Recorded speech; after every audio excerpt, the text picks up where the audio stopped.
पृथ्वी, जल, अग्नि, जो सारा जो उत्पन्न हो गया है, तो एक पिंड स्वरूप है। इसलिए गर्भ मीन्स एक पिंड है। एक पिंड के अंदर, एक बॉल के अंदर सारा जगत समा जाता है, इसलिए गर्भ उसको बोलते हैं। ये पता है चलो, टेंशन अभी की गुरु मान जी आ कितना गए ना। क्या? तो इसके आगे नहीं आया, जय गुरु जी पांडे नहीं जी आए, आ गुरु गए। जी। चलो ठीक है। चलिए। जय गुरुदेव। तो पेज नंबर 108 संगति से पढ़ना है, और इसी भी संगति में हम आगे सत्संग करेंगे। संगति। तो राजेश भाई सिन्हा जी, पेज नंबर 108, वहीं से शुरुआत करें, संगति से।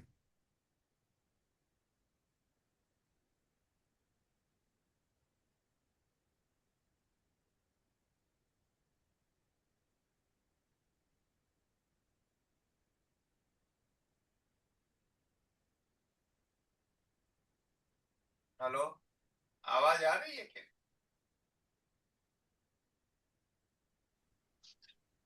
देवेंद्र गुरु जी चरण स्पर्श मैं पढ़ हाँ, देती आपको हूँ। भी। हाँ ठीक है। हाँ, संगति से पेज पेज नंबर नंबर 108 संगति से। 108। जी। या अब जय गुरुदेव। विचार की पद्धति बतलाते हैं, जी वहीं से। जी जी। अब विचार की पद्धति बतलाते हैं। इह पश्यति नानात्वम मायया वंचितो नरः। जो मनुष्य इस जगत में नानात्व को सत्य देखता है, उसे माया ने ठग लिया है। जो पहले भी नहीं थे, आगे भी नहीं रहेंगे, बीच में थोड़ी देर के लिए दिखाई दे रहे हैं, उन्हीं को सब कुछ समझकर माया मोहित मनुष्य व्यवहार कर रहा है। तत्व ज्ञान शिक्षा देता है कि जो कुछ दिखाई दे उसे दिखाई देने दो, जो बदलता है उसे बदलने दो, जो आता जाता है उसे आने जाने दो। यह सब जादू का खेल है। पुराणों में एक कथा है। महाराज जनक से जीवन में कोई भूल हो गई थी। मरने पर उन्हें यमलोक जाना पड़ा। वहां उनसे कहा गया नरक चलो। महाराज जनक तो ब्रह्मज्ञानी थे, उन्हें क्या स्वर्ग क्या नरक। वे प्रसन्नता पूर्वक चले गए। नरक में पहुंचे तो चारों ओर से पुकार आने लगी, महाराज जनक जी, तनिक यहाँ ठहर जाइए। महाराज जनक ने पूछा, यह कैसा शब्द है? यमदूतों ने कहा, नरक के प्राणी चिल्ला रहे हैं। जनक जी ने कहा, क्या कह रहे हैं? यमदूत, ये आपको रोकना चाहते हैं। जनक जी ने कहा, ये क्या, मुझे यहाँ क्यों रोकना चाहते हैं? यमदूत ने कहा, ये प्राणी अपने अपने पापों के अनुसार यहाँ दारुण यातना भोग रहे हैं। इन्हें बहुत पीड़ा थी। अब आपके शरीर का स्पर्श करके पुण्य वायु जो इन तक पहुंचा, तो इनकी पीड़ा दूर हो गई। इन्हें इससे बड़ी शांति मिली। जनक जी ने कहा, हमारे यहाँ रहने से इन सबको शांति मिलती है, इनका कष्ट घटता है, तो हम यहीं रहेंगे। तात्पर्य यह है कि भला मनुष्य नरक में पहुंचेगा तो नरक भी स्वर्ग हो जाएगा, और बुरा मनुष्य स्वर्ग में पहुंच जाए तो स्वर्ग भी नरक बना डालेगा। अतः देखना चाहिए अतः देखना चाहिए कि हम अपने चित्त में नरक भरकर चलते हैं या स्वर्ग लेकर। जब हमें लगता है कि समस्त विश्व मेरी आत्मा है, तब राग द्वेष संघर्ष हिंसा के लिए स्थान कहाँ रह जाता है। एक महात्मा से किसी ने पूछा, ईश्वर का स्वरूप क्या है? महात्मा ने पूछ दिया, तुम अपना स्वरूप जानते हो? वह बोला, नहीं जानता। महात्मा ने कहा, महात्मा ने कहा, अपने स्वरूप को नहीं जानते? अपने स्वरूप को जानते नहीं? जो 3.5 हाथ के शरीर में मैं कर रहा है, वह संपूर्ण विश्व का अधिष्ठान परमात्मा को जानने चले हो। पहले अपने को जान लो, तब परमात्मा को जान सकोगे। यह प्रश्न किसी चिकित्सक से किया जाए तो वह कहेगा, हम पहले तुम्हारे शरीर के विषय में जान लें कि इसमें कौन से तत्व किस स्थिति में है, तब तुम्हारे विषय में बतला सकेंगे। एक व्यक्ति ने एक वस्तु को अणवि अणविछक यंत्र खुर्दबीन से देख रहा है। यदि उसे यह ज्ञात नहीं यदि उसे यह नहीं ज्ञात है कि वह यंत्र वस्तु का आकार कितना बड़ा करके दिखलाता है, तो उसे वस्तु के सही स्वरूप का ज्ञान कैसे होगा? अतः अपने यंत्र के विषय में पहले जानना आवश्यक है। आपका ज्ञान इंद्रियों के द्वारा आपको संसार दिखलाता है। आप यह नहीं जानते कि वह दिखलाने वाला आपको यह संसार यथावत ही दिखलाता है या घटा बढ़ाकर अथवा विकृत करके दिखलाता है। गुलाब के पुष्प को नेत्र कहते हैं, यह गुलाबी है। नासिका कहती है इसमें एक प्रिय सुगंध है। त्वचा कहती है ये कोमल और शीतल है। चखने पर रसना कहे कि इसका स्वाद कछु कुछ कसेला है। भौंकने पर कर्ण कहेंगे इसमें बहुत हल्की फटफट की ध्वनि है। पूरी बात कोई इंद्रिय नहीं बतलाती। सब इंद्रियां मिलजुल कर भी वस्तु के पूरे स्वभाव को नहीं बतला पाती। दूसरी ओर मैं के स्वरूप को तो ये इंद्रियां जानती ही नहीं। मैं के स्वरूप को जो ठीक से नहीं जानता, वह न ईश्वर को ही ठीक से जान सकता, न जगत जगत को ही। अतः विचार करने की प्रणाली बतला रहे हैं। आगे भी बस पढ़ना ये, महाराज जी। नहीं नहीं नहीं, यहाँ तक रुको। जी जी बाद में जय गुरु। समय रहेगा तो 31वां श्लोक पढ़ेंगे। जी जी। सर्व गुरु सत्ता और आप सबको मेरा साष्टांग दंडवत प्रणाम। आज ये अभी जो हमने पढ़ा, इसमें प्रधान जो सेंटेंस है कि जब हमें लगता है समग्र विश्व मेरी आत्मामय है,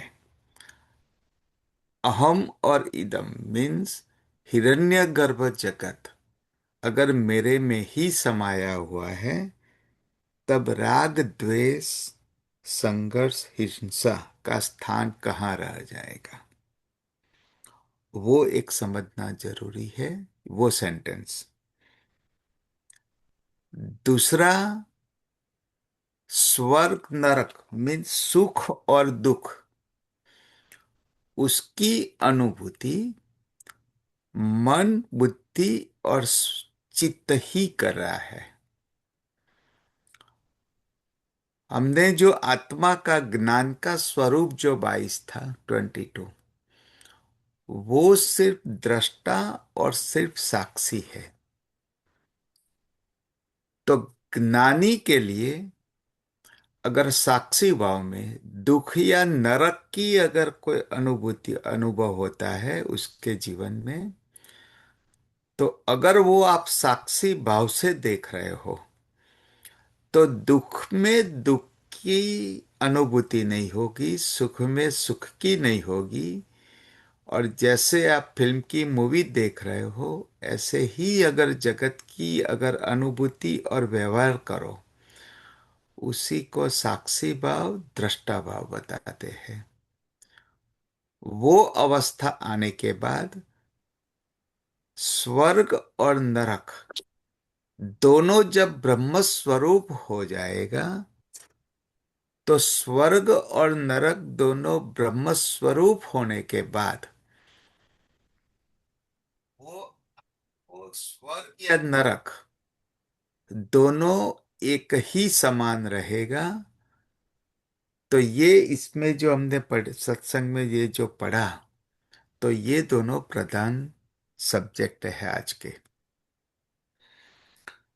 अभी सबसे पहले बताते हैं कि भाई हमारे पिछले जन्म में जो बहुत जन्म हो चुके हैं, और पिछले कुछ समय में बहुत राजा महाराजा भी थे कि जिनकी बहुत संपत्ति थी, राज्य था, लेकिन उनकी जो आयु, वो देह की आयु की समाप्ति के बाद वो सब उनके मैं और मेरापन में जो उनकी माया थी, वो मेरापन का जो मेरा राज्य था, मेरी संपत्ति थी, मेरा परिवार था, वो भी अगर मिथ्या है, अनित्य है, तो अभी ये जन्म में आपको ये अपना भूतकाल उसका संस्मरण करके ऐसे बताया ये श्लोक में कि भाई अभी जो आप देख रहे हो, वो स्थावर जंगत परिवार और ये दे, वो सब अनित्य है। समय के साथ ये सब बदलाता रहता है। तो इसी को साक्षी भाव और दृष्टा भाव से ही देखो, उसमें जुड़ मत जाओ। तो उससे अलिप्त होने से अगर सुख या दुख मेरा मिले या ना मिले, जो भी आपका जो ये संसार में सुख या दुख का जो भी अनुभूति आपको होती है, वो सिर्फ दृष्टा भाव से देखे, ये इसमें बताया हुआ है। जनक राजा जी जो विदेह मुक्त थे, तो एक बार तो इनको स्वर्ग या नरक दोनों ब्रह्म स्वरूप था। तो उसका एक प्रसंग मैं अभी आपको बताता हूं कि जनक राजा जी ने एक बार कुछ सिद्ध लोगों को बताया, और सब सिद्ध लोगों को पूछा कि अहम क्या है और आत्मा क्या है। तो कुछ लोगों ने ऐसे बताया कि मैं, मेरा जो स्वरूप है वो जगत से अलिप्त है, मैं ही ब्रह्म हूं, और हिरण्यगर्भ जो जगत दिखता है उससे मैं अलग हूं, और मैं ही ब्रह्म तत्व हूं। कुछ लोगों ने ऐसा बताया कि सारा जगत जो है वो मेरे में ही समाया हुआ है, और जैसे आत्मा और परमात्मा एक है, तो मेरा जो स्वरूप है वो हिरण्यगर्भ जगत में और सारे जगत में व्याप्त है। जैसे आत्मा सर्व स्थल पे है, परमात्मा की अनुभूति सर्व स्थल पे है, तो मैं सर्व जगह पे व्याप्त हूं।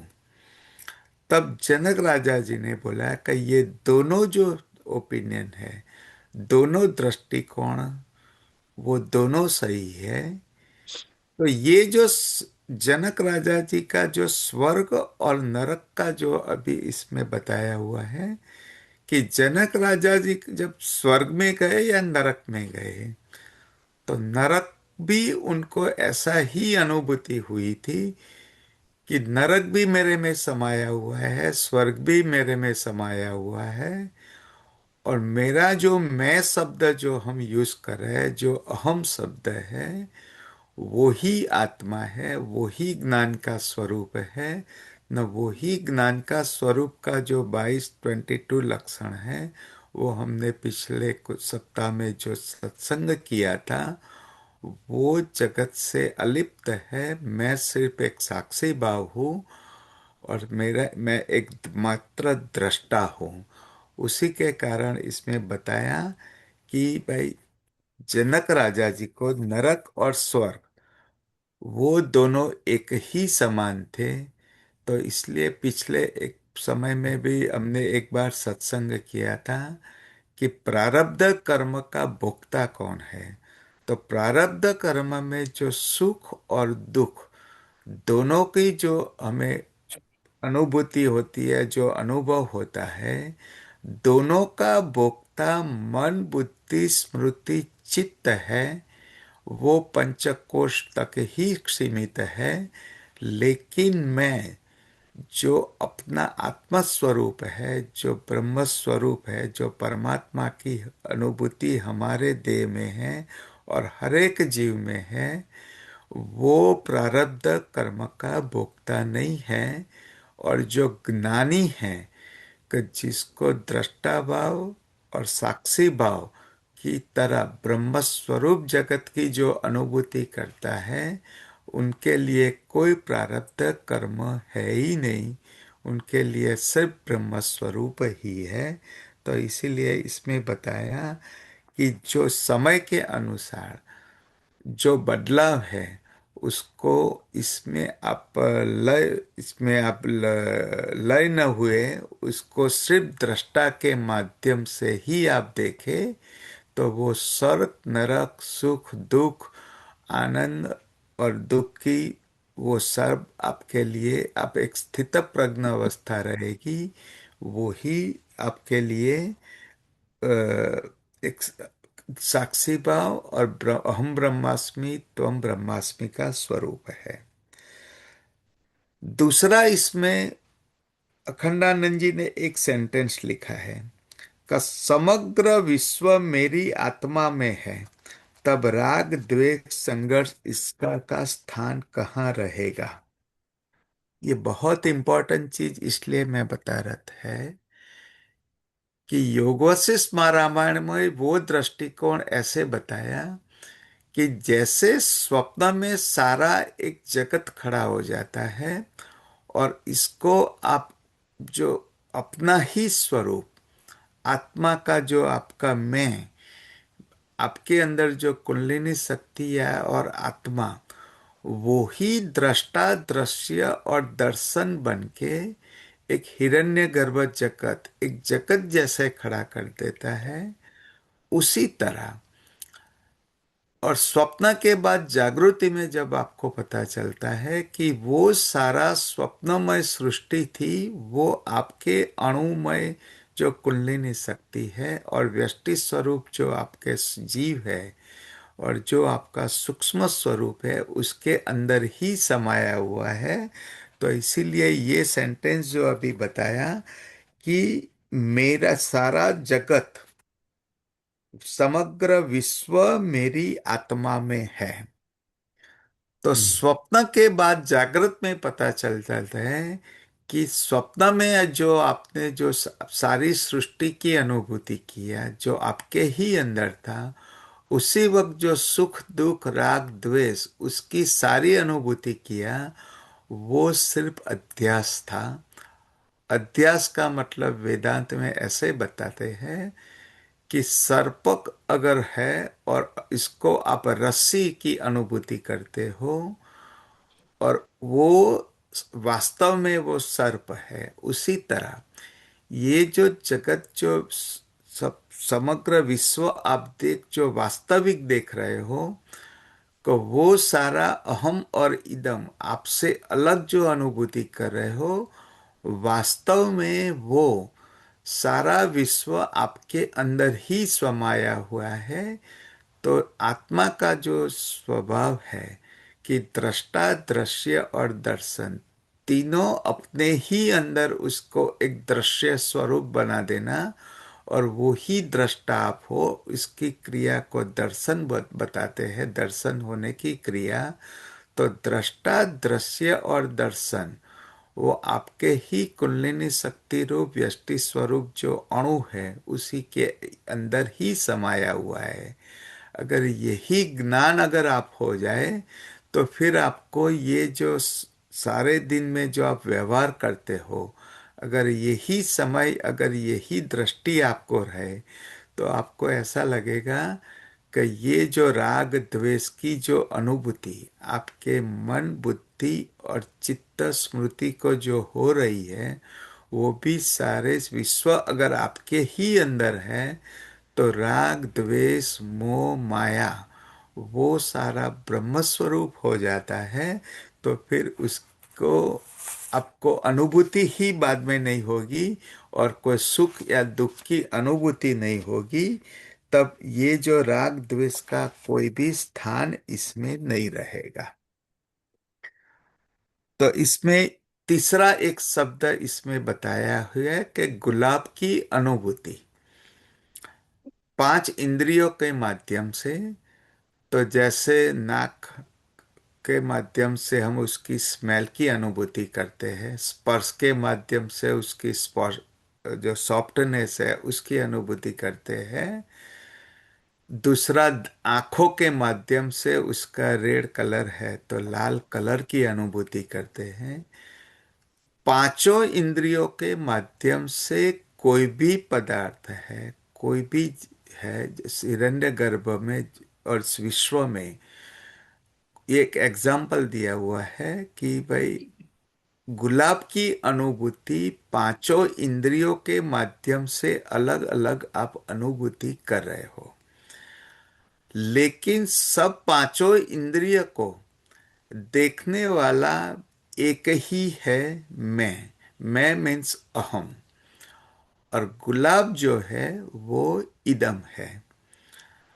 तो गुलाब का स्वरूप अलग अलग स्वरूप जो पांचों इंद्रियों से अलग अलग अनुभूति होता है, लेकिन जो अहम है वो ही आत्म तत्व है। तो ये उदाहरण इसलिए बताया हुआ है कि समग्र हिरण्यगर्भ जगत और पंचमहाभूत तत्व से जो सारे जगत की अनुभूति जो आप कर रहे हो, वो सारे हिरण्यगर्भ जगत की जो अनुभूति के पीछे वो जो पंचकोश में सूक्ष्म देह, कारण देह और स्थूल देह, तीनों जिसके कारण है, वो मैं हूँ, वो ब्रह्म तत्व है, वो ही आत्मा का ही एक अंश है।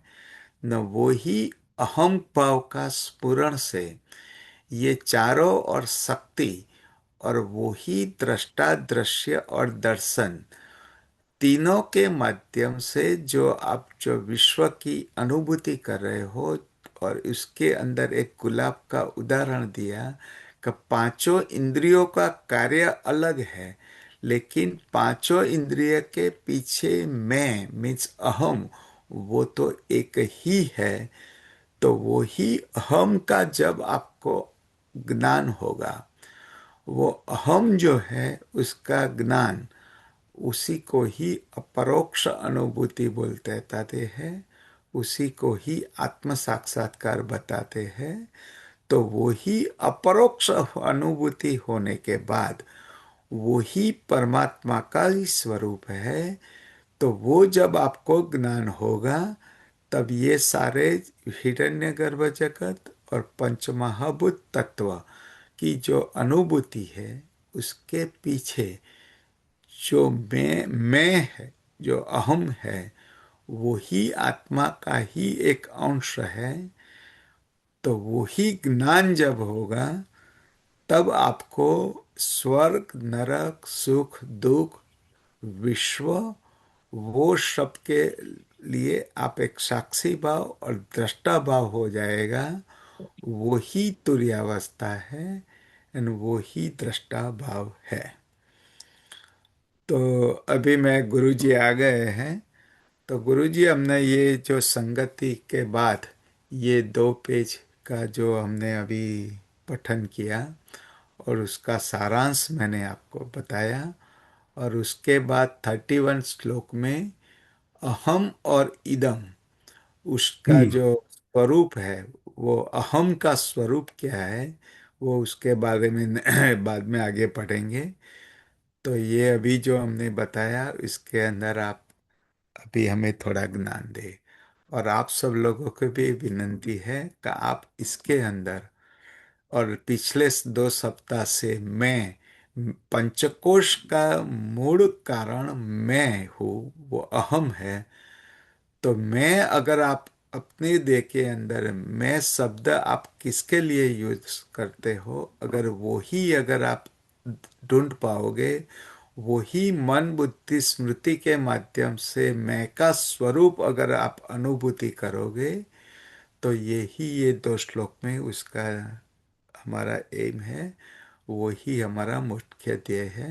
तो गुरुजी से मेरी प्रार्थना है कि अभी इसके बारे में हमें कुछ बताएं। ओम नमो नारायण। अभी ये मुख्य बात, अभी मैं तो अभी हिमाचल प्रदेश से बोल रहा हूँ, अभी आया हूँ। हम्म। मैंने सुना है जेमिनी भाई ने कहा, पुस्तक तो मेरे पास नहीं है। तो एक बात बड़ी अच्छी जेमिनी भाई ने उठाई है, महाराज जी ने भी, कि कोई भी वस्तु है या कोई चीज है, उसका ज्ञान हासिल करने के लिए हम 5 ज्ञानेंद्रियों का उपयोग करते हैं। और 5 ज्ञानेंद्रियों के 5 अलग विषय हैं। आंख केवल तेज से युक्त है, जीव केवल रस से युक्त है। शब्द, स्पर्श, रूप, रस और गंध, ये इन 5 ज्ञानेंद्रियों के अलग अलग विषय हैं। अपने विषय के अतिरिक्त दूसरे के विषय में वो कोई जानकारी नहीं देते। जीव जब जानकारी देगी तो स्वाद का ही देगी। तो एक, ये पांचों के कार्य क्षेत्र ही अलग अलग हैं। गुलाब के माध्यम से देवेंद्र भाई ने बताया। कि गुलाब क्या है, तो आंख देख के कहेगी कि इसका रंग गुलाबी, क्यों वो रंग देखती। उसके बारे में उसकी जानकारी इतनी ही अधूरी है। फिर तो अपन ने उसको सूंघा तो फिर नासिका के पास एक ही ताकत है कि वो बताएगी इसमें गंध अच्छी है, गुलाब की गंध है। ये दोनों की बात मिला के भी गुलाब के बारे में कोई आपकी जानकारी ठीक नहीं है। फिर इस तरह से आप स्पर्श करोगे तो त्वचा कहेगी बहुत कोमल है, जीभ में रखो कसैला है। इस तरह से आंखें, ये सब अपनी ज्ञानेंद्रियां भी दूसरी ही हैं, और उनमें समग्र किसी चीज का की जानकारी करने की क्षमता ही नहीं है। ये अपने अपने विषय के माध्यम से ही उसका विश्लेषण करती हैं। इसीलिए उनके द्वारा जो अपन जानते हैं हिरण्यगर्भ संसार को, वो जानकारी एकदम ठीक नहीं होती है। वो उनके विषय के बारे में जितनी उनकी क्षमता है उतनी भी जानकारी देती हैं। अब यह आज इसलिए उठाया इतना सब काम कि इस संसार में जो मैं जिसका उपयोग अपन करते हैं, और हम संस्कृत में कहते हैं, आज अंग्रेजी में कहते हैं, यह जो है वह आत्मा का द्योतक है, कोई इंद्रियों का नहीं। ना तो आंख का ना नाक का ना किसी का। वह अगर ठीक से समझ लिया जाएगा तो वही जानकारी केवल ठीक है। ये खुद समग्र है, दो नहीं है, तीन नहीं है, पांच नहीं है, अलग अलग नहीं है, जो स्वयं समय और स्थान के परे, यानी समय से परे मतलब तीनों कालों में जो है, जो शरीर के नष्ट हो जाने पर भी जो उसका नाश नहीं होता है, ऐसा जो हमारा अहम है, उसके द्वारा जो आएगा आपको अनुभव, वह वही आएगा जो देवन भाई ने कहा कि उसी समय ये फैसला होगा कि आत्मा और परमात्मा एक है।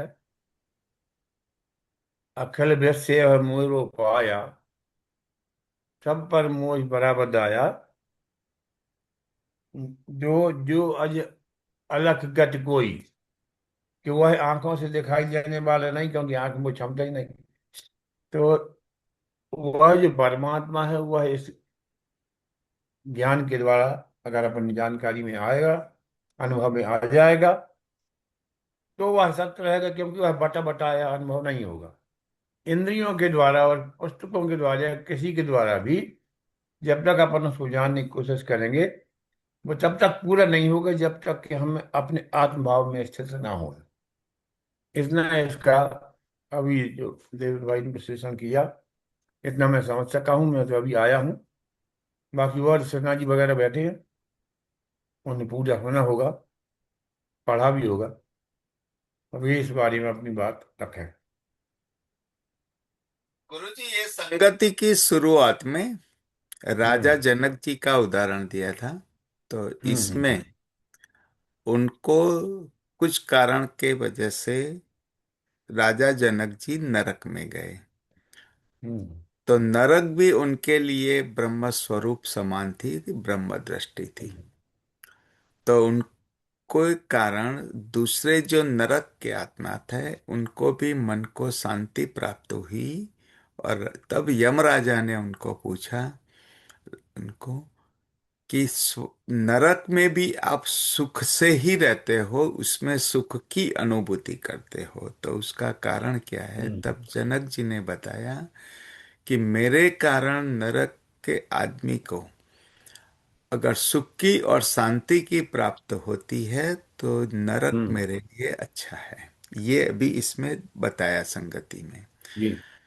तो ये जो उसका उद्देश्य सारांश यही है कि जब तुर्यावस्था, स्थितप्रज्ञ हम्म। अवस्था, और जब ब्रह्म ज्ञान में जब साक्षी भाव आता है, तब सुख दुख दोनों में एक समान स्थिति रहती है, दृष्टा भाव और साक्षी भाव रहता है। स्वर्ग और नरक दोनों उनके लिए एक ब्रह्म स्वरूप है। और हम्म। जो आप अभी जो जगत देख रहे हो, विश्व, वो विश्व में बदलाव हमेशा रहता है। अगर आज हम्म। आपके पास धन संपत्ति है, वो भी क्षणिक अनित्य है। सिर्फ हम्म। आप जो मैं है देखने वाला, वो ही नित्य है। बाकी सारा विश्व और सारा स्थूल जगत और हिरण्यगर्भ जगत समय के अनुसार बदलाव रहता है। तो हम्म। इसमें आप कुछ हमें कुछ बताए, उसका जो शुरुआत था, तो इसका मैंने आपको सारांश बताया। तो स्थित प्रज्ञ जैसे, और हाँ, जीवन मुक्त अवस्था में के बारे में थोड़ा आप कुछ हमें हम्म, बताए। एक कुछ भजनों में कबीरदास जी ने ये बात कही है, उसकी अंतिम लाइन मुझे याद आ रही है। भी कह रहे हैं, सच्चा सुख तेहू लोक से न्यारा, समता में ठहरावे। कि उसकी दृष्टि में संतुलन हो जाता है। उसे स्वर्ग नरक अपवर्ग समाना, रामचरितमानस कह रही है, स्वर्ग नरक अपवर्ग समाना, जहां तह देख धरे धनु बाना। क्या स्वर्ग या नरक या उसको, उसके लिए कुछ नहीं रहता, उसके लिए रहता केवल परमात्मा।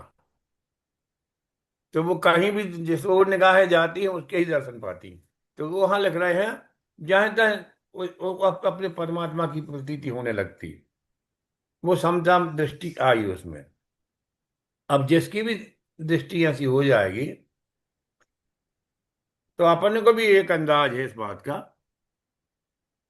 कि जो महात्मा उस स्थिति में रहेगा, उसके पास पहुंचने पर कुछ प्रभाव आपके ऊपर भी पड़ेगा।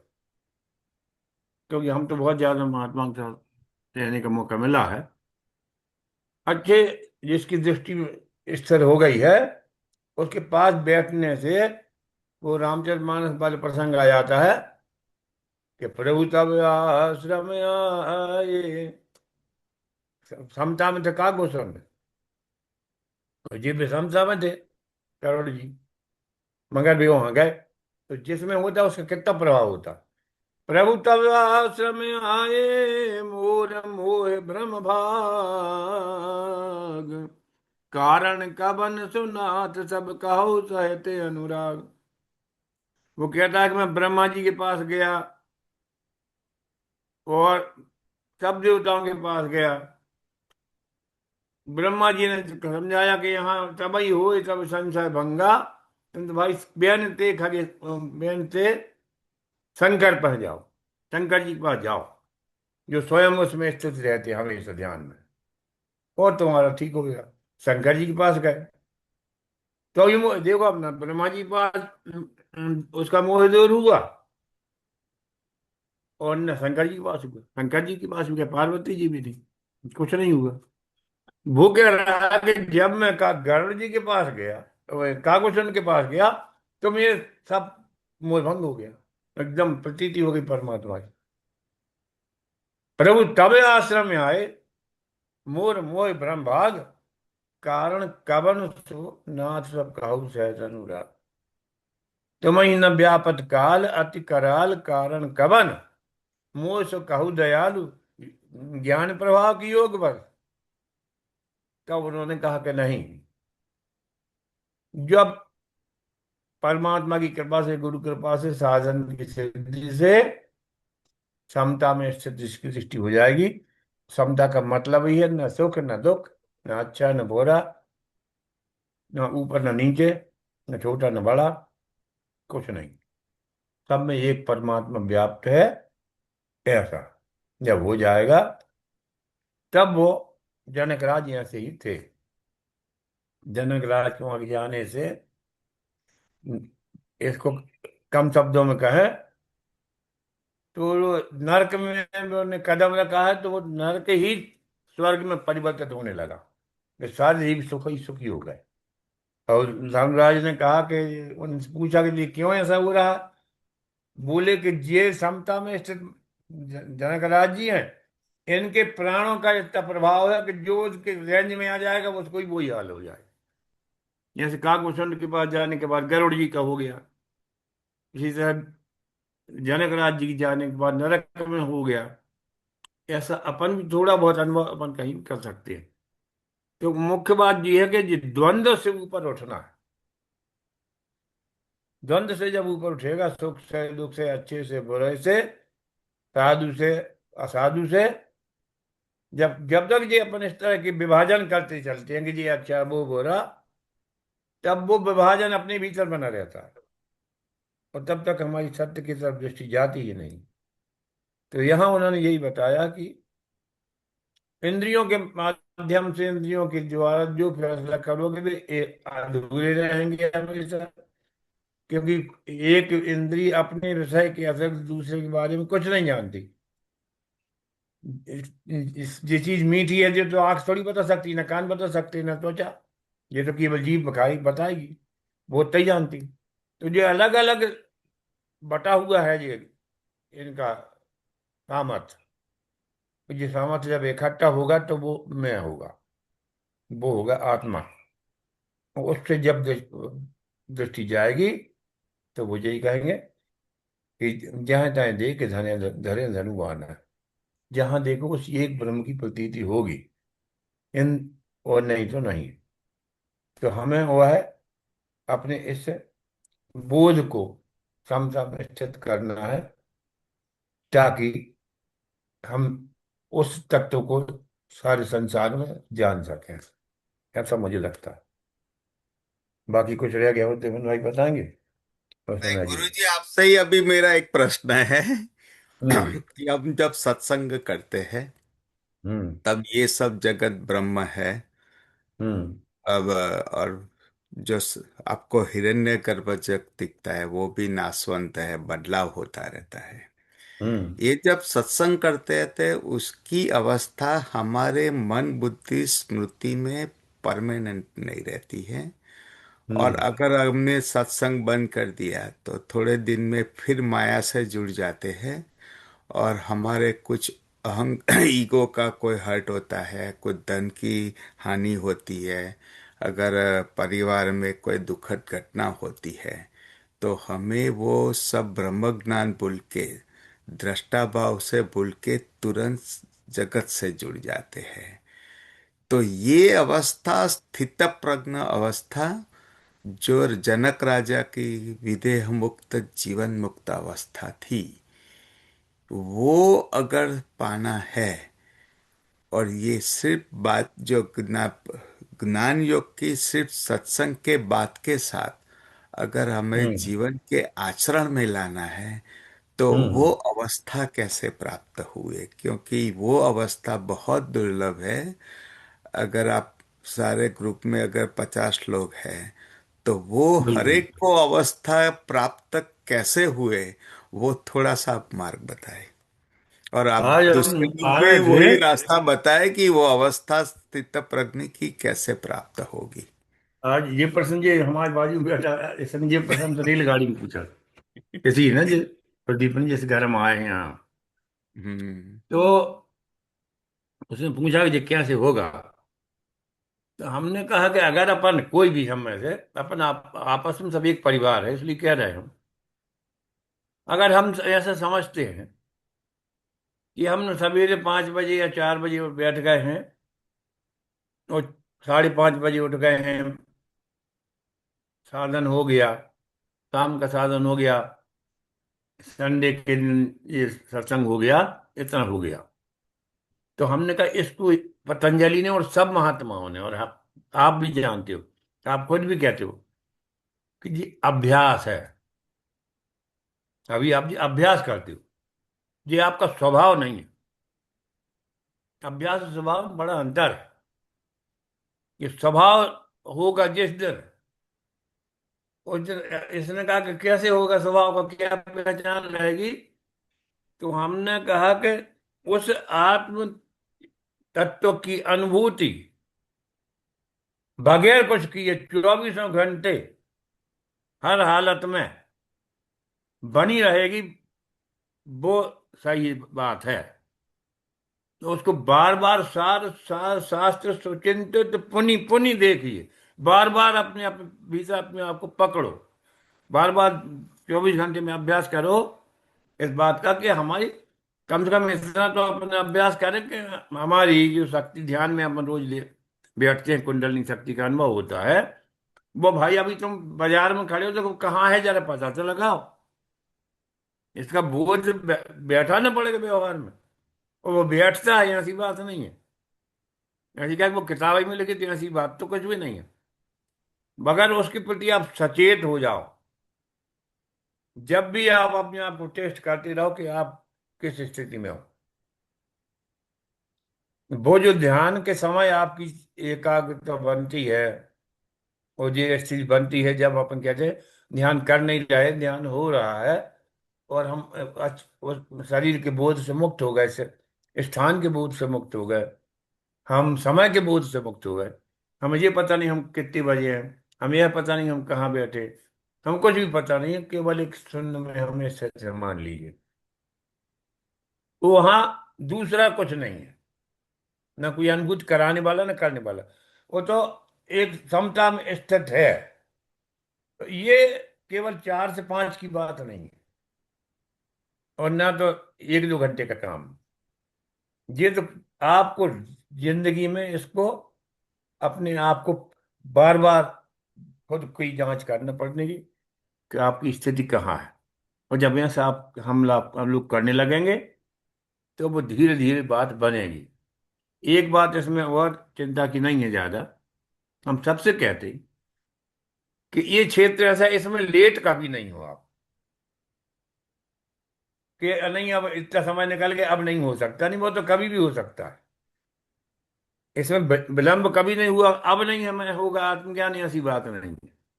वो तो कभी भी हो सकता है, मगर उसके लिए जागना पड़ेगा, अपने प्रति जागना पड़ेगा, अपने भीतर जागना पड़ेगा, अपनी स्थिति को देखना पड़ेगा, पकड़ना पड़ेगा कि कहाँ है। चूक जाए कोई हर्ज नहीं, चूक जाने के लिए अपन मनुष्य हैं, मगर हम अपने उस आत्म तत्व के प्रति जागरूक रहें, सजग बने रहें, उसका अनुभव करने की कोशिश करें। अगर नहीं हो रहा है तो फिर बैठो, फिर से करो इस अभ्यास को, आंख बंद करके करो जरूरत पड़े तो, बारंबार करत करत अभ्यास के। जी बार बार ये अभ्यास उतनी देर नहीं जब आसन बिछा के बैठे हो, जब चल चल फिर रहे, बाजार में काम कर रहे, दुकानदारी कर रहे सब, उस वक्त भी अपने भीतर टटोल के हमको देखते रहना चाहिए कि हमारी मानसिकता है कैसी, हम कहाँ है, हमारी शक्ति है इस समय, कुंडली शक्ति कहाँ चल रही है। और वो इतनी दयालु है कि आपने अगर ऐसा सोचा भी है तो तत्काल ही उत्तर दे देती, फौरन, चाहे आप कहीं हो। अगर आपने ऐसा विचार करना शुरू किया कि हम जानना चाहते कि तुम कहाँ हो भगवती, तो तत्काल ही आपको पता लगेगा कि कहाँ। और ऐसा बार बार उससे जब मिलते रहोगे, जागते रहोगे उस तत्व के प्रति, तो कभी ना कभी जा करके ये स्थिति आपकी सबकी जरूर ही आने वाली है। और फिर वो स्वभाव ऐसा हो जाएगा कि किसी चीज का कोई प्रभाव नहीं पड़ेगा। संसार चलाने के लिए अपन उसमें अभिनय करते रहें, ये बात अलग है, करना ही पड़ता है। अन्यथा ये तो बिल्कुल है कि आप 24 घंटे में जब जब आपको मौका मिले, खुद को जांचो, अपने प्रति जागो। और अगर अपन अपने प्रति जागे, यह अभ्यास अपन ने बना लिया, तो जो देवेंद्र भाई ने प्रश्न उठाया है उसका उत्तर आप ही के भीतर निकलेगा, बिल्कुल पक्के में। इसमें कोई दो होता नहीं है, ऐसा नहीं हुआ, शास्त्रों में लिखा है। थोड़ा बहुत भगवान के कृपा, गुरु के कृपा से, आप लोगों की भी मतलब दुआओं से, प्रेम से, आशीर्वाद से इसका अनुभव मुझे भी होता है। मगर मैं भी जागरूक रहता हूँ, मुझसे भी गलती होती है, ऐसी नहीं कि हो गया तो, वो तो अंतिम सांस तक की लड़ाई है, ये चलती रहेगी। आप जागते रहो, जागते रहो, जागते रहो, थोड़ी चूक गए कोई बात नहीं, फिर फिर शुरू करो। हर जो चिंतन होता है, हर जो कार्य होता है, हर जो गतिविधि आपके द्वारा होती है, उसको इससे जोड़ना ही पड़ेगा। ऐसा करेंगे हम तो जो लक्ष्य है वो कभी भी, वो आपके सामने, क्योंकि वो भी समय से बंधा नहीं है, इसलिए उसमें नहीं कह सकते कि 1 साल के 2 साल, क्योंकि वो समय से उसका कोई संबंध ही नहीं, और स्थान से भी कोई संबंध नहीं, और शरीर से भी ज्यादा संबंध नहीं, क्योंकि वो तो निर्गुण निराकार अद्वैत की स्थिति है, तब आध्यात्म है। तो हम ये कह सकते हैं कि भाई 24 घंटे की जागरण का काम है, और अपन फिर हम जहां भी हम हैं वो हम जागे, अपने प्रति जागो। अगर ऐसा हम करेंगे तो बराबर जो जो अखंडानंद जी की टीका है, और आदि शंकराचार्य जी की जी बड़ी पवित्र पुस्तक है अपरोक्षानुभूति, जो इसमें लिखा है वो सब आपके जीवन में हो जाएगा। ऐसा, इतना ही मैं कह सकता हूँ। किम बहुना, और ज्यादा क्या कहें इस बारे में। चरण स्पर्श गुरुदेव। ये हो जाए, बोलो बेटा। देवेंद्र गुरुदेव प्रणाम, सभी को प्रणाम। गुरुदेव आपने जो अभी जो बोला वो मैंने हम्म। अनुभव किया है वो चीज की, हम्म। कि हाँ, हम्म। काम काज में या कभी भी मैं कुर्सी पर बैठी हुई हूँ तो हम्म। जानने की एक इच्छा होती थी कि माँ अभी कहाँ हो। गुरुदेव तुरंत मुझे रिस्पॉन्स मिला है कहाँ पे है। एक बार तो हम्म। गुरुदेव मैंने ये ट्राई की थी कि माँ आप ना मेरा हथेली पे अनुभव कर सकती हूँ, मैं ऐसे कर अनुभव कैसे करूँ वो आपको, मैं दाएं हाथ की हथेली थोड़ी देर में हम्म। गुरुदेव मुझे महसूस हुआ। जी सर। हाँ बिल्कुल, कोई इसमें दो मत नहीं। तो हम आपसे हमेशा बात करते हमारे हैं तो साथ तभी होने होता लगता है। है। हाँ जी। हाँ हाँ बिल्कुल जी। ठीक है, होगा ही, क्योंकि आपकी उसके प्रति गहन जो जागरूकता है, बहुत अधिक चैतन्य हमेशा उसके प्रति, जी इसलिए वो है ही। सच्चाई तो केवल वही है, बाकी तो चीज सच्ची नहीं है। तो ये जी जी आपका जी बात मैं मानता हूँ, बिल्कुल सही है। सभी को हो सकता है, मगर ये है कि आप कितने 24 घंटे में आप उसको पकड़ के रखते हो, कहना चाहिए। यह जी। वहां भागे न मन चेतना हमारी, तो बराबर वो पूरा उत्तर मिलने लगेगा, कोई तो मत नहीं। गुरु चलो जी भाई, चरण और स्पर्श। कोई कहे गुरु बढ़िया बात। गुरु जी चरण स्पर्श। हम्म। आवाज आ रही है गुरु जी? हाँ, ये हो जाए। या हाँ खूब आ रही। जी गुरु जी, एक आपकी आज्ञा से एक आज सवेरे का एक प्रसंग है। हम्म। आज सवेरे ज्ञान बाबा जी का फोन आया बहुत दिनों के बाद। तो उनसे चर्चा हुई। हम्म। सबके बारे में वो पूछते हैं, सबका हाल चाल लेते हैं। तो सत्संग के विषय में भी उन्होंने पूछा कि क्या चर्चा हो रही है आजकल। तो मैंने उन्हें बताया अपरोक्षानुभूति के विषय पे बहुत सुंदर चर्चा गुरु जी और आदरणीय देवेंद्र भाई के मार्गदर्शन में चल रही है। तो उन्होंने पूछा कि हम्म। तुम क्या, मतलब इसमें क्या समझ में आ रहा है तुम्हें।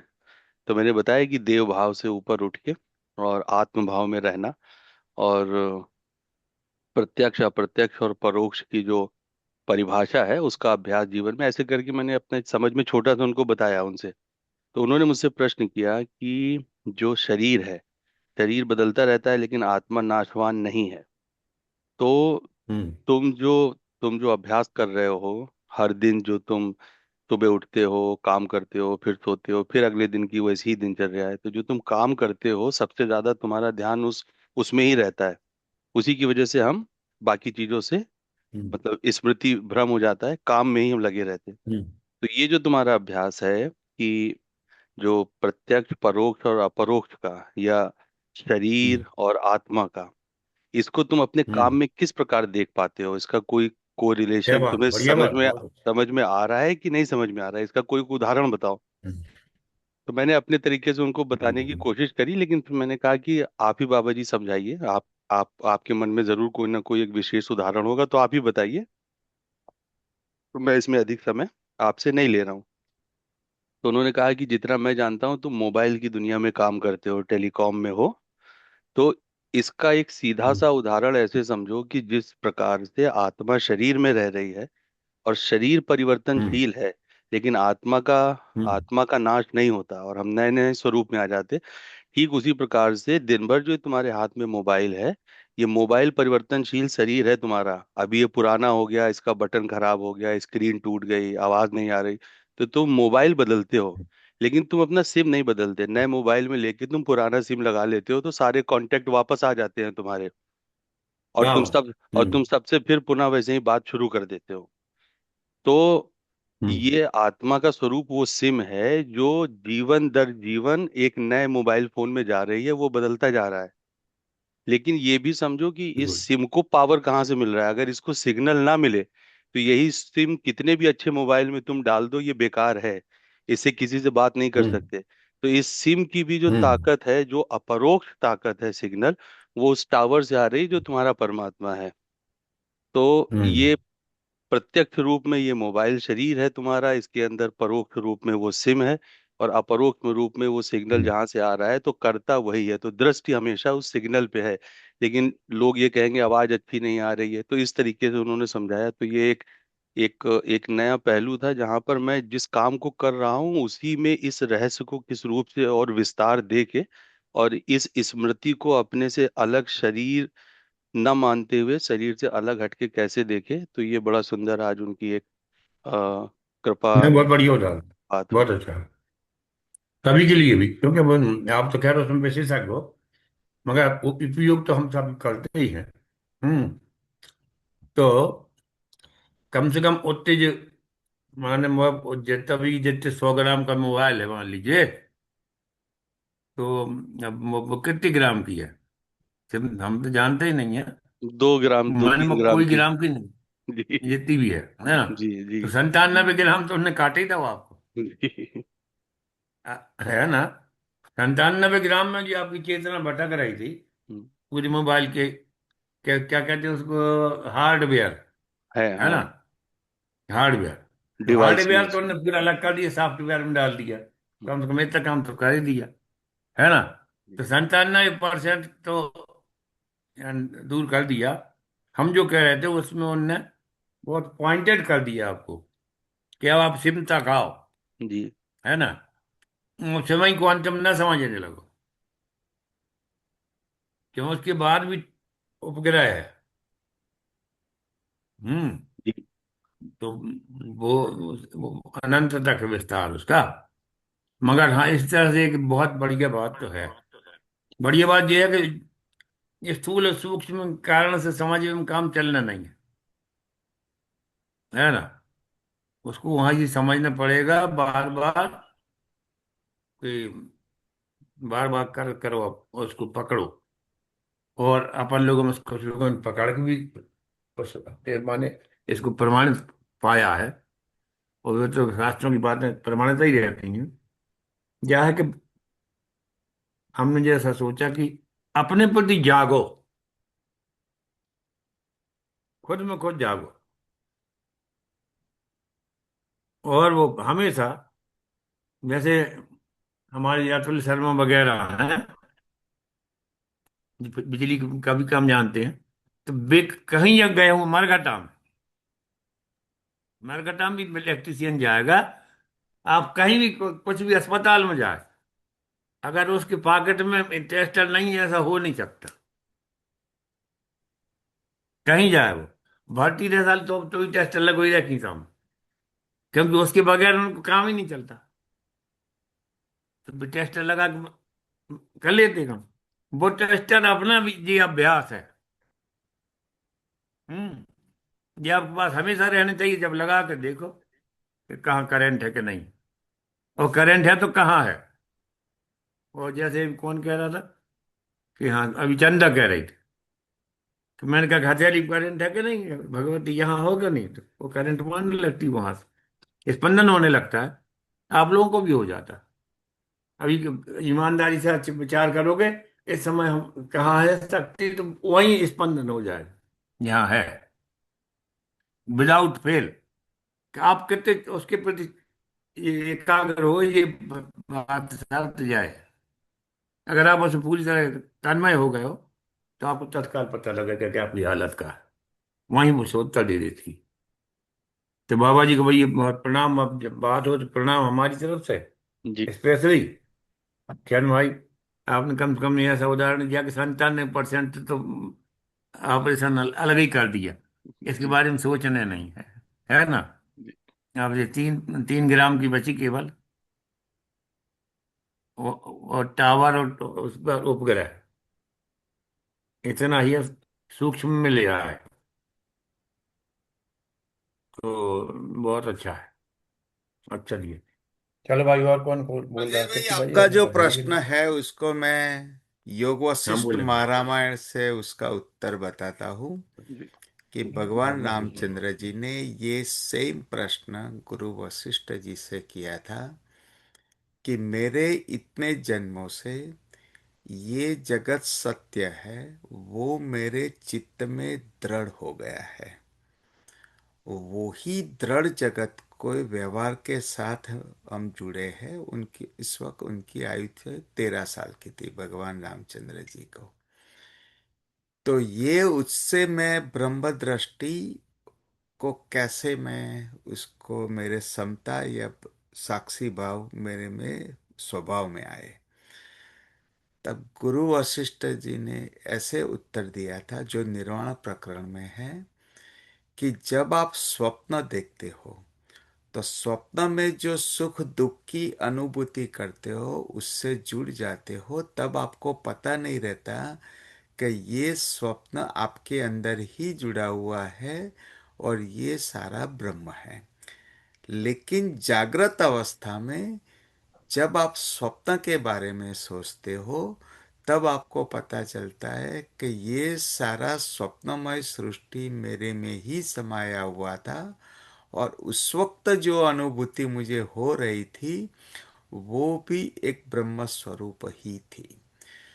तो यही जैसे जागृत अवस्था में स्वप्न के बारे में सोचते हो, ऐसा ही सोचना 24 घंटा धीरे धीरे आपके स्वभाव में ऐसा करो कि जो जगत है वो एक स्वप्नमय सृष्टि है।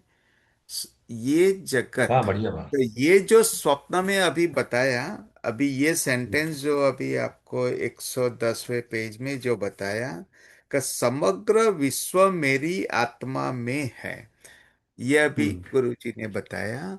तो यही चीज गुरु वशिष्ठ जी ने बताया कि सारे जगत जो है इसमें जब आप व्यवहार करो 24 घंटा, तब ये दृष्टिकोण ये स्वभाव में आ जाना चाहिए कि ये भी मेरे लिए एक स्वप्नमय सृष्टि है और ये स्वप्न जैसे मेरे में समाया था उसी तरह ये जगत मेरे में है।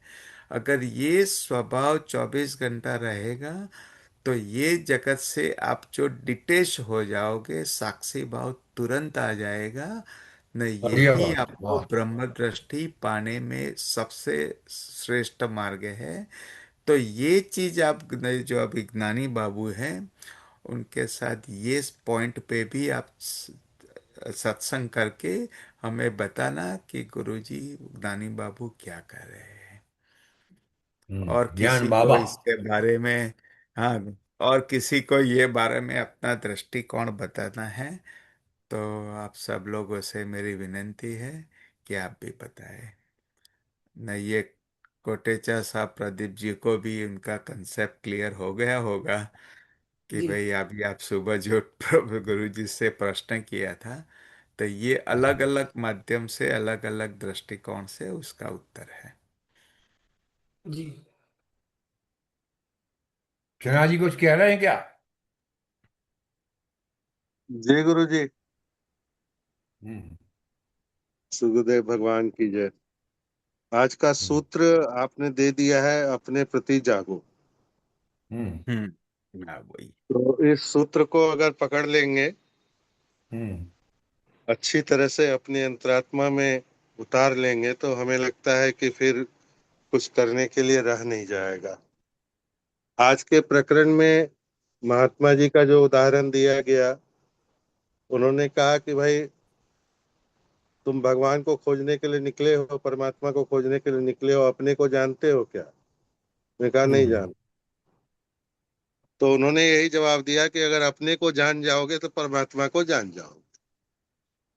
तो मुझे लगता है कि यही है हम लोगों का रास्ता, पथ यही है, अपने प्रति जागो।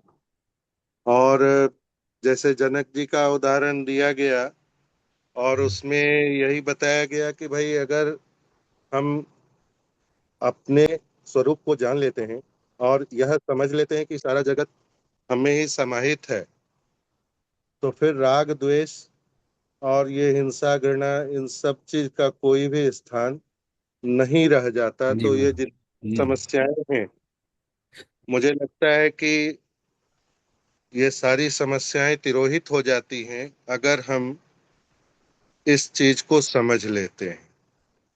तो इसलिए इस चीज को समझना जरूरी है और इसी पथ पर चलते रहना है। अपने प्रति जागो, अपने स्वरूप को पहचानो। और उसके लिए बड़ा अच्छा गुलाब का जो उदाहरण दिया गया आज के प्रकरण में, ऐसे कई सारे उदाहरण हो सकते हैं कि हम अपनी दृष्टि पूरी बाहर ही रखते हैं और इंद्रियों की जो सीमा है उसको अच्छे तरीके से समझाया गया कि नाक उसको दूसरे प्रकार से देख रहा है, आंख दूसरे प्रकार से देख रहा है।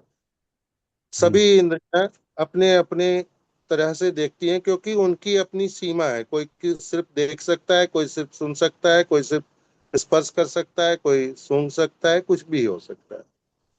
तो उससे हमें कुछ हासिल नहीं होने वाला होगा जब तक हमारी बाह्य दृष्टि रहेगी। हम बाहर के संसार को जो भी देख रहे हैं वो भी हम ठीक से इसलिए नहीं देख पाएंगे कि उसका एक उदाहरण दिया गया खुर्दबीन का, कि खुर्दबीन के बारे में अगर हमें ये नहीं मालूम है कि वो कितना उसका मैग्नीफाई कर पाता है, तब तक जो संसार हम देख रहे हैं वो भी उसी स्वरूप में है, ये हमें पता नहीं। जो हम दिख रहा है वो भी वैसा नहीं है जैसा दिख रहा है। तो इन हम्म, सब चीजों के लिए एकमात्र उपाय है कि हम अपनी दृष्टि अपने अंदर डालें। और जब हम अपने अंदर डालते हैं तो अपना आत्म स्वरूप का साक्षात्कार होगा और परमात्मा से हम एकाकार हो जाते हैं। फिर कहीं कोई समस्या नहीं रह जाती। और इसमें अजय भाई ने जो ज्ञान बाबा के साथ जो उनका साक्षात्कार हुआ, जो बातचीत हुई, और उसको जो गुरुजी ने बहुत अच्छे तरीके से समझाया, 97%, 3%, हमें तो लगता है 99 और 1% है वजन के हिसाब से, क्योंकि मोबाइल भी जो है उसमें सिम भी अब एकदम नैनो सिम आ गई। पहले थोड़ी बड़ी होती थी, उसका वजन कुछ ज्यादा, अब वो नैनो हो गई है तो और वजन कम हो गया है। और उसमें सबसे बड़ी बात है कि हार्डवेयर की ही तरफ हमारा सारा ध्यान जाता है। मतलब संसार की तरफ अगर हमारी दृष्टि है तो, और शरीर के प्रति दृष्टि है, तो निश्चित रूप से हार्डवेयर की ही तरफ दृष्टि है। और हार्डवेयर चाहे हम जितना मजबूत कर लें, जितना चमका लें, जब तक उसमें सॉफ्टवेयर सही नहीं होगा, वो काम नहीं करेगा, तब तक कुछ नहीं होगा। और सॉफ्टवेयर भी ठीक ठाक हो जाएगा, सिग्नल नहीं होगा तो कुछ नहीं हो सकता। और ये सिग्नल हमें अंदर से ही मिल सकता है, इसके अलावा कहीं से नहीं मिल वाह, सकता। और इसके बढ़िया लिए बात। अपने को, अपने स्वरूप को हम पहचाने, जागे, अपने को पहचाने, यही आज का सूत्र मिला है। जय गुरुदेव। सिन्हा जी, अभी जो 31वां श्लोक है ना, 2 पेज, जी। ये आज के संग के संदर्भ में ही है, तो अभी आप एक बार पढ़ लो उसका। फिर सत्संग नेक्स्ट वीक भी करेंगे, लेकिन अभी जो माहौल है अभी हमारा, तो ये भी आप पढ़ लो, बहुत गुरु आनंद। जी कुछ 2 मिनट अरे के। आपको नमस्कार। जी नमस्कार, प्रणाम। नमस्कार, अभी आप आए। गुरु जी प्रणाम। जय हम्म, हो जय हो। हलवाई क्या कह रहे जय हैं? में प्रणाम। जी आनंद। हम्म, इसमें आज की चर्चा में जैसे ये जो ग्रंथ हम कर रहे हैं, जिसका इस समय अन्वीक्षण चल रहा है एक तरह से, हम्म। उसके अगर क्रम को हम देखें तो पहले शंकराचार्य भगवान ने हमको विचार का प्रकार बताया। कि सामान्य रूप से यदि हम देखें तो एको हम बहुश्याम से ईश्वर की बिल्कुल। जो प्रथम इच्छा है वहां से हम पैदा हुए और वहां से पूरी हम्म। प्रकृति बनी, सृष्टि बनी। तो हम्म। स्वाभाविक रूप से हमारी दृष्टि, हमारी इंद्रियां ऐसी बनाई गई कि वो बहिर्मुखी रहें और वो हम्म। संसार के विस्तार में सहयोग करें, क्योंकि वो परमात्मा का संकल्प है। अब हम हम्म। कुछ लोग और उसके पहले हमारे ऋषि मुनि, उन्होंने इस चीज को देखा कि कोहम कर्मितम जातम, ये मैं क्या कर रहा हूँ, मैं कहाँ से आया हूँ, मेरा उद्देश्य क्या है, इसकी एक जिज्ञासा पैदा हुई और थोड़ी सी जिज्ञासा हम लोगों में भी बनी। तो हम इस मार्ग पर आए, आपकी शरण में आए। तो अब हम्म। इसमें बड़ी ये धारा के विपरीत तो है, क्योंकि सृष्टि ने तो, प्रकृति ने हमारी रचना की है कि संसार का विस्तार करें, लेकिन हम हम्म। संसार के सत्य की को जानने के प्रयास में हैं कि किस तरह से इस दुखमय संसार से, इस भवसागर से अब ऐसा हो कि दोबारा ना आना हो। इस प्रयास में हम सभी लोग लगे हुए हैं। अब जैसा गुलाब का उदाहरण देते हुए बताया गया कि आंख देखेगी तो उसको गुलाबीपन देखेगी, और नासिका देखेगी तो उसका सुगंध देखेगी, सारी इंद्रियां उसके बारे में। तुलसी बाबा ने तो कहा कि मन समेत जहि जान न बानी, तर्क न सके सकल अनुमानी। इन इंद्रियों से अलग होने पर ही आप उसके क्षेत्र में प्रवेश के अधिकारी होंगे।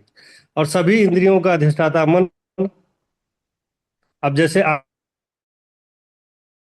देख नहीं पाएंगे, आप, आवाज हो रही है लेकिन अगर मन संयुक्त नहीं है तो आप सुन नहीं पाएंगे आसपास क्या हो रहा है। तो जिस जिस इंद्रिय को मन का सहयोग मिल जाता है वो विचार हमारे मन में चलने लगता है। ये एक स्वाभाविक प्रक्रिया है। तो इस इंद्रिय और मन के व्यापार से थोड़ा हम अलग हो सके, इसके लिए हम लोगों ने, या गुरु की कृपा से हम लोगों की शक्ति जागृत हुई कि आप इस मन से, इस आपके, हमारी देह के भीतर जो शक्ति का संचालन हो रहा है, जो जो हाँ। उसकी क्रियाएं हो रही, उनके प्रति हम जागरूक हों। स्थूल रूप से अगर इसको हम देखें तो अंत में अर्जुन भी कहता है, स्मृति नष्टो मोहा स्मृति लब्ध्वा। मेरा इस इंद्रिय व्यापार से जो ये जगत बना हुआ है, इससे, इसके सारे नाते रिश्तों से, मोहन। इसके सारे संबंधों से मेरा मोह नष्ट हुआ और मुझे स्मृति की प्राप्त हुई। तो स्मृति किस बात की है वो, जैसे सिन्हा जी ने बताया कि जागरूकता, तो जागरूकता किस बात की जागरूकता। तो शंकराचार्य जी ने जो ज्ञान का स्वरूप बताया कि सत्य क्या है, उस सत्य के प्रति सतत जागरूकता, कि हम ये देह नहीं है, देह और ज्ञान का स्वरूप क्या है। जो 22 लक्षण हैं उनमें से एक भी लक्षण हमारी देह में नहीं, हमारी इंद्रियों में नहीं, हमारे मन में नहीं। तो उसके अतिरिक्त कोई, और खास बात यह है कि ये मन भी उसी शक्ति से संचालित है, हम्म। क्रिया सब उसी से हो रही है, मतलब पावर सब वहीं से है। लेकिन वो दृष्टा, वो सिर्फ दृष्टा, मतलब मूक दृष्टा नहीं, वो ऊर्जा तो दे रहा है। तो उसी की ऊर्जा से मन भी संचालित है, उसी की ऊर्जा से शक्तियां भी संचालित, इंद्रियां भी संचालित हैं। लेकिन वो हस्तक्षेप नहीं कर रहा है, ऊर्जा दे रहा है। सारी शक्ति वहीं से आ रही है, उन्हीं से। जिस दिन वो नहीं होगा तो ना तो कोई इंद्रिय काम करेगी ना मन काम करेगा। लेकिन कोई हस्तक्षेप नहीं, वो देख रहा है निर्विकल्प भाव से, उसको देख रहा। तो उस सत्य को समझने के लिए जागरूकता जो है वो अपने और जगत के सत्य स्वरूप के प्रति जागरूकता है। और उसी के सानिध्य में, इस सत्य के सानिध्य में लोक व्यवहार व्यवहार, ये जो है, ये एक तरह से एक हम लोगों का एक रोड मैप टाइप का बनता है। और उसमें दूसरी चीजें बनती है, अभ्यास और वैराग्य। जैसे अभ्यास कहते हैं जब, तो हम ड्राइविंग सीख रहे होते हैं। जब सीखते हैं तो हम कहीं जा नहीं रहे होते हैं, हम चौड़ी सड़कों पर इधर से उधर घूम करके लौट आते हैं, फिर इधर से चले जाते हैं, फिर उधर से लौट आते हैं, देखते हैं कहाँ पे काट पा रहे हैं, कहीं पिला वजह, फिर पीछे मुड़ते हैं, फिर पार्किंग का अभ्यास करते हैं। तो ये अभ्यास है। जब हम चलाते हैं तो पूरी, सिर्फ हम मन और हाथ और पैरों से नहीं, हम पूरे अस्तित्व के साथ ड्राइविंग करते हैं। तो जब ये अभ्यास हमारा जो है दृढ़ होकर के हमारे स्वभाव का अंग बन जाए। ये हर क्रिया में हम उस इस सत्य के सानिध्य में जब हम कोई कार्य करेंगे, लोग व्यवहार करेंगे, तब फिर जो है मुक्ति का मार्ग आगे आगे धीरे धीरे वो खुलेगा। खुलता चला जाएगा। एक एक कदम मतलब उसमें ये नहीं, एक कदम चलेंगे तो आगे 10 कदम का दिखाई देगा। तो ऐसे ही एक एक कदम चलते हुए ये अगले श्लोक में बात और स्पष्ट हो जाएगी कि अहम का प्रथम स्फुरण जो है वो कहाँ से हो रहा है, वो मन का निर्माण कैसे हो रहा है, इसके बारे में अब ज्ञान के स्वरूप के बाद अभी ज्ञानोपदेश के भाग में हम प्रवेश कर रहे हैं। ज्ञानोपदेश में वही बातें हैं कि ये इस पूरे प्रपंच के, शरीर के प्रपंच को, ये देह मन और आत्मा, अभी हम देह में व्यवहार कर रहे हैं, फिर मन, ये पंचकोशों को भी अगर ले तो देह मन और आत्मा, उसमें से 3 अगर मुंह के निकाले तो मन के स्तर पर मन के रूपांतरण, मन के रूपांतरण से आत्मा की समझ और फिर लोक व्यवहार, ये पूरा जो है एक रोड मैप मुझे मुझे इस पुस्तक का समझ में आ रहा है, इस ग्रंथ का। और ये सभी के लिए बहुत आनंददायक। हाँ, आनंद है। जी प्रणाम गुरु जी, प्रणाम। प्रणाम देवेंद्र भाई।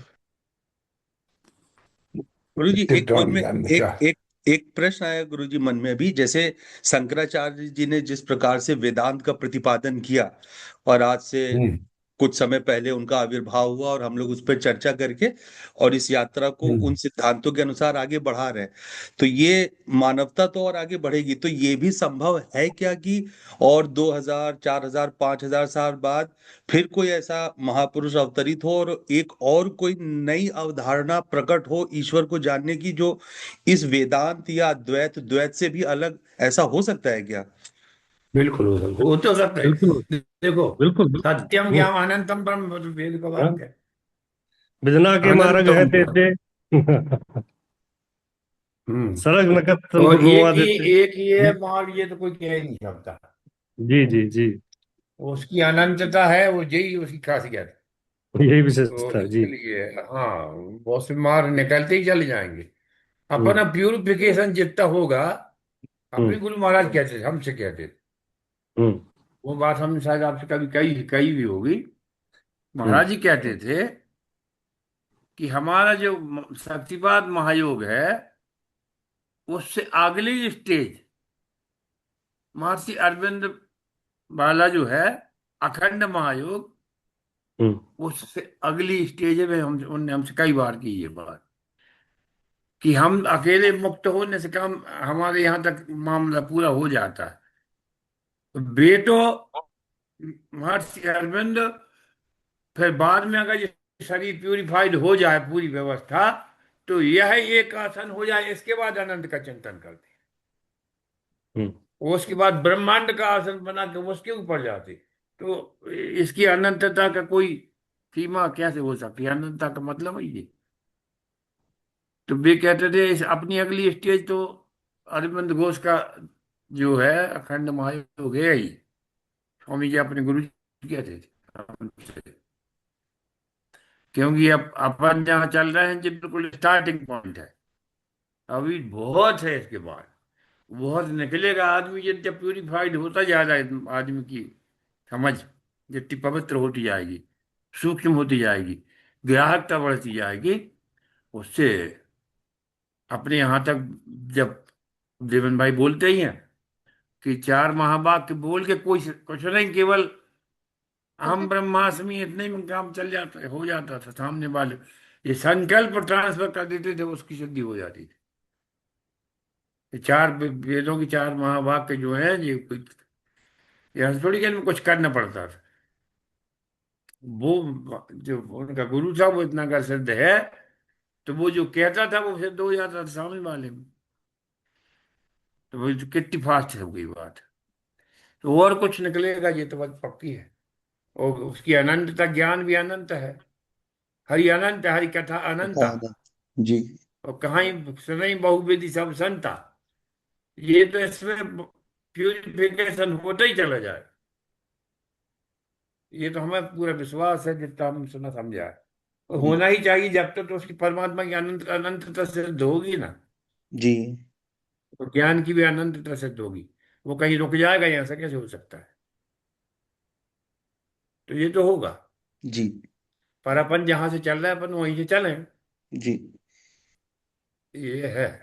सदगुरुदेव अजय भगवान की भाई, जय। आपका प्रश्न का उत्तर मैं थोड़ा स्पेसिफिक दे देता हूँ अभी, कि श्रीमद् भागवत का जब निर्माण हुआ, तब नारद जी ने वेद व्यास जी को बताया कि जैसे जैसे कलयुग का समय 4,32,000 साल का है, तो जैसे जैसे कलयुग बढ़ेगा, तब ये ब्रह्म सूत्र, योग वशिष्ठ महारामायण, उसका ज्ञान पाने में कलयुग में मनुष्य को प्रॉब्लम होगा। उसीलिए भक्ति प्रधान श्रीमद् भागवत का निर्माण किया।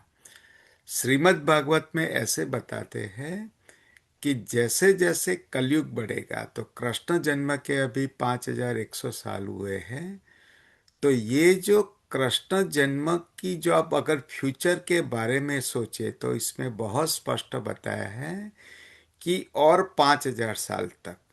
तो ये भगवत गीता, ये भागवत और हिंदू धर्म का, और 10,000 साल तक ये पृथ्वी पर रहेगा। 10,000 साल जो महाभारत का कृष्ण जन्म के बाद 10,000 साल तक ही ये मोक्ष और ये जो ब्रह्म दृष्टि, ब्रह्म ज्ञान का कंसेप्ट रहेगा। और धीरे धीरे जैसे कलयुग बढ़ेगा, तब ये भी जो ज्ञान है वो लिप्त हो जाएगा। तो अभी आप देखते हो कि जो भगवत गीता और उसका जो है सिर्फ इसके अंदर भारत देश में है। अगर आप जर्मनी में जाओ, मैक्सिको में जाओ, साउथ अमेरिका में जब हम बात करते हैं मैक्सिकन लोग से, या जो यहाँ ब्लैक पीपल है, अफ्रीका में हम गए गए थे, तो उन लोगों को सिर्फ ऐसे ही सोचते हैं कि ये देह ही सत्य है, जगत सत्य है। उनको ब्रह्म ज्ञान के कल्चर के बारे में जीरो नॉलेज है, क्योंकि हम तो यहाँ पे बहुत सारे कास्ट वाले को मिलते हैं। तो आप 10,000 साल की जब होगा कलयुग का समय, उसके बाद जब कलयुग की प्रभाव बढ़ेगा, तब ये भी ज्ञान लुप्त हो जाएगा।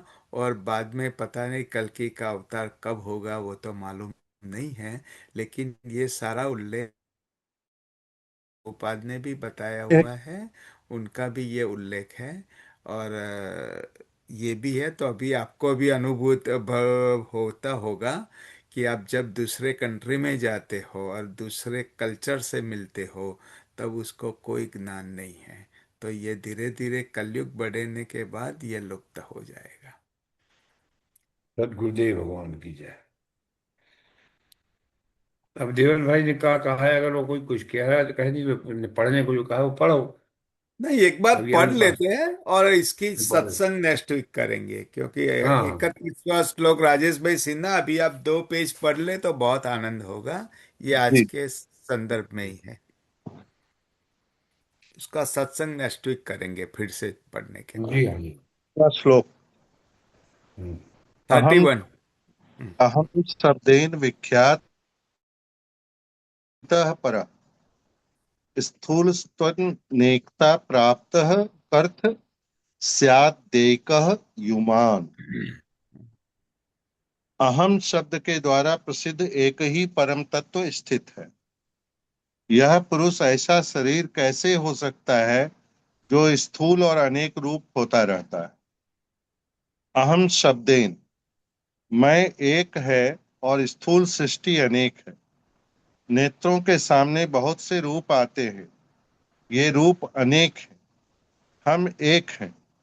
कर्ण, नेत्र, त्वचा, रसना, नासिका, इनके विषय अनेक हैं। हम एक हैं। नाक, कान, त्वचा आदि इंद्रियां अनेक हैं। हम एक हैं। स्वाद अनेक, श्वास अनेक, हम एक। मन में विचार अनेक आते हैं, हम एक हैं। बुद्धि में विचार अनेक आते हैं, हम एक। हमारे अतिरिक्त सब वस्तुएं परिवर्तित होती रहती हैं, किंतु हमारा मैं वही रहता है। इदम अनित्य है, परिवर्तनशील है, और मैं नित्य निर्विकार है। यह बहिरंग है, मैं अंतरंग। यह की सत्ता मुझसे सिद्ध होती है। मैं न हूं तो यह हो ही नहीं सकता। यह न भी हो तो भी मैं रहता है। यह विषय है और मैं ज्ञाता विषयी हूँ। यह का मरना जीना मैं के सामने होता है। इस प्रकार इदम और अहम का विवेक करना चाहिए। दृश्य अनेक होते हैं। गुलाब चमेली नहीं है और चमेली गुलाब नहीं है, किंतु हमारा मैं वस्तुओं के अनेक होने पर भी एक रहता है, उनके परिवर्तित होने पर भी अपरिवर्तित रहता है। इंद्रियां अनेक हैं, उनके स्वाद आदि विषय अनेक हैं, मन की रुचियां अनेक हैं, किंतु मैं एक ही रहता है। इस प्रकार अहम शब्द से जो विख्यात है वह सूक्ष्म है, सबसे परे है, एक है। बाहर स्थूल पदार्थ के रूप में प्रतीत होने वाला जगत अनेक और विकारी है। अशरीरम शरीरेषु यन्वस्थेस्य वस्थितम महांतम विभुमात्मानं मत्वा धीरो न सोचति।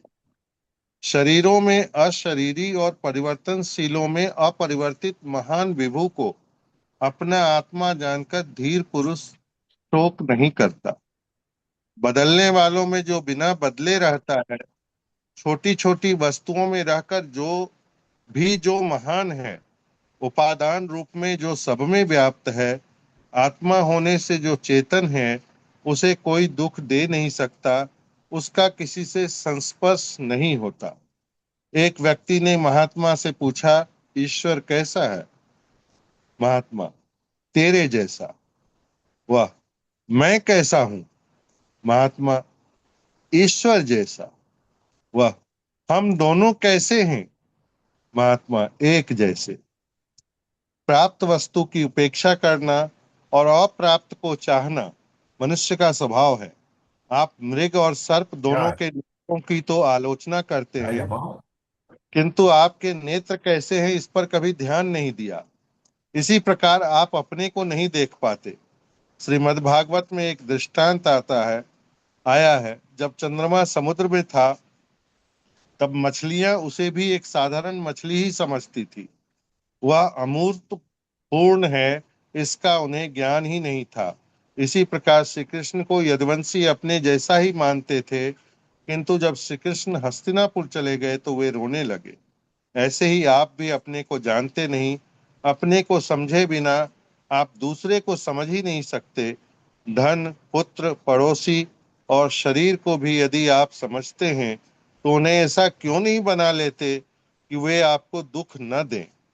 आप देह नहीं हैं, देह तो अत्यंत छोटा है। आप नित्य, शुद्ध, बुद्ध, मुक्त आत्मा, देह कैसे हो सकते? जय गुरुदेव। अभी ये है वीक ये। के अंदर आपको एक मैं विचार करने के लिए बताता हूँ। योग वशिष्ठ महारामायण में रामचंद्र जी ने पूछा था कि ये जगत का मूल क्या है। तब वशिष्ठ जी ने बताया था जगत का मूल मन है। तो इसका मतलब ये हुआ कि इदम का मूल अहम है। अहम नित्य है। अहम है तो इदम है। हमारा बिल्कुल। मन और मैं हूं तो ये जगत है, विश्व है। ये जगत है तो मैं हूं, वो सेंटेंस गलत है। तो आपको ये वीक के लिए मैं आपको ये एक अभ्यास या चिंतन का एक सूत्र सब्जेक्ट सूत्र। देता हूं हम्म, कि अहम है तो इदम है, इदम है तो अहम नहीं है। बस यही सब सब सेंटेंस के ऊपर आप चिंतन करना। और जगत का हम्म, मूल मन है, मल का मूल जगत नहीं है। बस यही हम्म। सारे योग वशिष्ठ रामायण में उसका बहुत सारा सत्संग किया हुआ बढ़िया है। बात। तो ये आप ये वीक में आप विचार करें। उसके बारे में हम नेक्स्ट वीक में हम बताएं कि जगत जो हिरण्यगर्भ जो दिखता है उसका मूल क्या है, उसका मूल क्या है, और अंत में मैं वो पर ब्रह्म तत्व क्या है, वो उसका 8 भाग किया हुआ है। तो इसका एक सेंटेंस में ऐसे बताया हुआ है कि जगत का मूल मन है, मन का मूल बुद्धि है, बुद्धि का मूल स्मृति है, स्मृति का मूल कॉन्शियसनेस चित्त शक्ति है, चित्त शक्ति का मूल प्राण शक्ति है, और प्राण शक्ति का मूल मैं मीन्स ब्रह्म तत्व है। बस ये जो इसका क्रमांक है, उसी के बारे में आप चिंतन करोगे तो ये जो सारा श्लोक है अहम और इदम, उसका आपको कुछ हम सत्संग करेंगे। राजेश भाई मिश्रा जी, इसके बारे में अभी 2 मिनट है, तो आप भी बताएं, हमें कुछ एक्सरसाइज दे अभी के लिए। जय गुरुदेव। जय गुरुदेव। अब ये ज्ञान ज्ञान योग में विचार से बढ़िया तो कोई एक्सरसाइज नहीं है। तो ये है। आपने सूत्र दिया है, हम्म, ये सुंदर, बिल्कुल सही बात है। हम्म, अहम तो आप जो इस श्लोक में ही बता रहे हैं, अहम जो है वो आत्मा की ही शक्ति से आया। आत्मा का पहला स्फुरण हमारे भीतर अहम के रूप में है, और वो अहम मन के रूप में हमारे उस पे जो है व्यक्त है। अहम का पहला स्फुरण हमारे भीतर मन के रूप स्वरूप में है, और मन से ही पूरा संकल्पो विविधो विविधा करता है, सूत्र इसमें दिया ही गया है। तो संकल्प विकल्प तो मन का ही काम है। तो पूरी सृष्टि जितना भी संसार का व्यापार है, बड़ी बड़ी बिल्डिंगें, मिसाइलें और परमाणु बम, ये मन का ही तो संकल्प है। तो ये विचार के लिए बहुत सुंदर, ये पूरे हफ्ते विचार इस पर यदि करें और साधन भी हो उस तरह से, तो आनंद है, बहुत आनंद है। जी। गुड़िया है कि नहीं? प्रणाम। जी महाराज जी प्रणाम। शायद भजन गाओ आप। जी महाराज जी।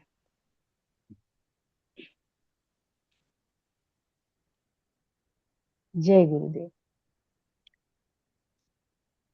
प्रभु जी मोरे अवगुण चित न धरो, प्रभु जी मोरे अवगुण चित न धरो, समदर्शी प्रभु नाम तिहारो, समदर्शी प्रभु नाम तिहारो, चाहे तो पार करो, प्रभु जी मोरे अवगुण चित न धरो, प्रभु जी मोरे अवगुण चित न धरो, एक लोहा पूजा मेरा खत, एक घर बधिक पर्यो, एक लोहा पूजा मेरा खत, एक घर बधिक पर्यो, तो दुविधा पारस नहीं देखत, तो दुविधा पारस नहीं देखत, कंचन करत खरो, प्रभु जी मोरे अवगुण चित न धरो, प्रभु जी मोरे अवगुण चित न धरो, एक नदिया एक नाल कहावत, मैलो तीर भर्यो, ओ एक नदिया एक नाल कहावत, मैलो नीर भर्यो, जब मिलके दो एक भरन बहे, जब मिलके दो एक भरन भय, सुर सरी नाम पर्यो प्रभु जी मोरे, अवगुण चित न धरो प्रभु जी मोरे, अवगुण चित न धरो। एक माया एक ब्रह्म कहावत, सूर्य श्याम झगड़ो। एक माया एक ब्रह्म कहावत, सूर्य श्याम झगड़ो। अब की बेर मोहि पार उतारो, अब की बेर मोहि पार उतारो, नहीं पन जात तरो प्रभु जी मोरे, अवगुण चित न धरो प्रभु जी मोरे, अवगुण चित न धरो। ओ समदर्शी प्रभु नाम तिहारो, समदर्शी प्रभु नाम तिहारो। चाहे तो पार करो प्रभु जी मोरे, अवगुण चित न धरो प्रभु जी मोरे, अवगुण चित न धरो। जय गुरुदेव प्रभु। जय देवी। चलो भैया, समापन करो महाराज।